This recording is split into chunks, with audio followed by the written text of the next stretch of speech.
Hello friends, आजची recipe आहे काजू मटारची भाजी किंवा तुम्ही याला काजू मटार मसाला सुद्धा म्हणू शकतात। तर ही रेस्टॉरंट स्टाईल अशी काजू मटारची भाजी बनवून रेडी होते आणि खायला खूपच छान लागते। तर यासाठी आपण सर्वप्रथम कांदा, कोथिंबीर, आलं, लसूण, पुदिना हे सर्व साहित्य कढईमध्ये 1 चमचा तेल घेऊन त्यामध्ये फ्राय करून घेऊया। जोपर्यंत कांदा, कोथिंबीर, पुदिना याला तेल सुटत नाही, ते छान असं मऊ होत नाही, तोपर्यंत हे फ्राय करून घ्यायचं आहे। त्यानंतर एका डिशमध्ये काढून ते थंड झाल्यानंतर मिक्सरमध्ये याची पेस्ट करायची आहे आपल्याला। आणि थोडी पेस्ट झाल्यानंतर यामध्ये मी 8 ते 10 काजू घेतलेले आहे, ते 3 ते 4 तास पाण्यात भिजत ठेवून ते टाकून घेतले आणि पुन्हा पेस्ट करून घेतली आहे। आता तेलामध्ये पुन्हा बाकीचे काजू घेऊन ते गोल्डन ब्राऊन कलर येईपर्यंत फ्राय करून घ्यायचे आहे।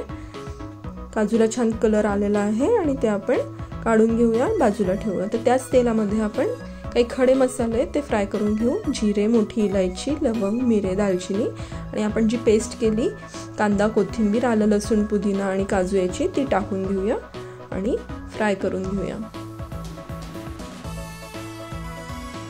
सो ही पेस्ट जोपर्यंत या पेस्टला तेल सुटत नाही, या मसाल्याला तेल सुटत नाही, तोपर्यंत हे फ्राय करून घ्यायचं आहे। त्यानंतर आपण यामध्ये सुके मसाले टाकूया।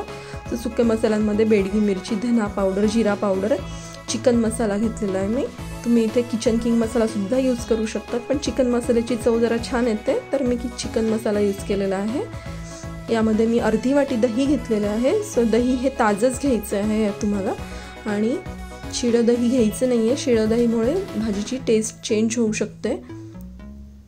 तर फ्रेश क्रीम घेतलेलं आहे मी, आणि फ्रेश क्रीम हे थोड्या दुधामध्ये मिक्स करून हे यामध्ये ॲड केलं आहे। क्रीममुळे भाजीचं टेक्स्चर क्रीमी असं टेक्स्चर येतं भाजीला आणि कलर खूप सुंदर येतो।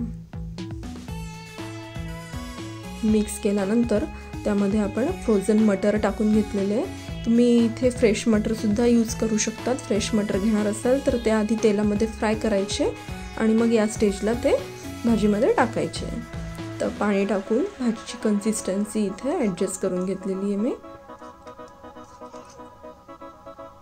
तर इथे मीठ टाकलेलं आहे, चवीनुसार मीठ टाकून घेतलेलं आहे। आणि त्यानंतर जे आपण काजू फ्राय करून घेतलेले आहे ते टाकून जरा पूर्ण भाजी मिक्स करून घ्यायची आहे।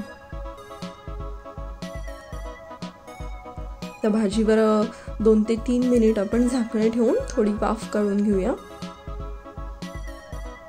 2 ते 3 मिनिटानंतर भाजीचं टेक्स्चर बघू शकतात, खूप छान असं टेक्स्चर आलेलं आहे आणि आपली काजू मटारची भाजी रेडी झालेली आहे। तर यावर आपण कोथिंबीर टाकून त्याला गार्निश करून घेऊया। तर रेडी आहे आपला काजू मटार मसाला किंवा काजू मटारची भाजी, खायला एकदम टेस्टी। सो आवडल्यास लाईक, शेअर, सबस्क्राईब नक्की करा।